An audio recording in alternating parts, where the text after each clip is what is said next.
গত ২৮ অক্টোবর রাষ্ট্রপতির স্বাক্ষরে বেগম রোকেয়া বিশ্ববিদ্যালয় কেন্দ্রীয় ছাত্র ও হল সংসদ নির্বাচনের বিধিমালা অনুমোদনের পর থেকেই তোড়জোড় শুরু হয় নির্বাচনের। ২ দফা নির্বাচন কমিশন পুনর্গঠনের পর মঙ্গলবার রাতে তফসিল ঘোষণা করে নির্বাচন কমিশন।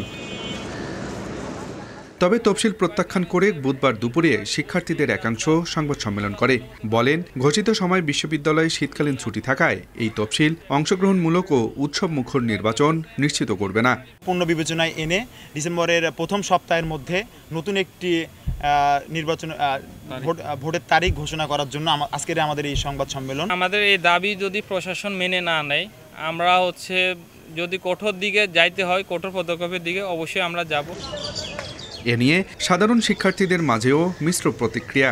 শীতকালীন ছুটির মধ্যে পড়লে দেখা যাবে যে অনেক স্টুডেন্টই নেয়, অনেকে ভোট দিতে পারতেছে না। ছাত্র সংসদ হচ্ছে একটা গণতন্ত্র চর্চার প্ল্যাটফর্ম। সেখানে যদি শিক্ষার্থীদের একটা অংশগ্রহণমূলক নির্বাচন না হয়, তাহলে সেখানে শিক্ষার্থীরা কি গণতন্ত্র চর্চা করবে? মন গড়া সিদ্ধান্তের কারণে বিশ্ববিদ্যালয়ের শিক্ষার্থীদের মাঝে দ্বিধাবিভক্তি সৃষ্টি হচ্ছে। এর দায়ের জন্য দায়ী থাকবে বিশ্ববিদ্যালয় প্রশাসন। কোনো চাপের কাছে, কোনো বিষয়ের কাছে নথি স্বীকার না করে শিক্ষার্থীদের যে ন্যায্য সময়, সেই ন্যায্য সময়ে অবশ্যই বেগম রোকেয়া বিশ্ববিদ্যালয়ের ছাত্র সংসদ প্রতিষ্ঠা করে। বাছাইকৃত লাল সরিষার দানা থেকে অত্যাধুনিক কোল্ড প্রেস মেশিনে তৈরি হয় প্রাণ সরিষার তেল, আসল ঝাঁঝে আসল স্বাদে।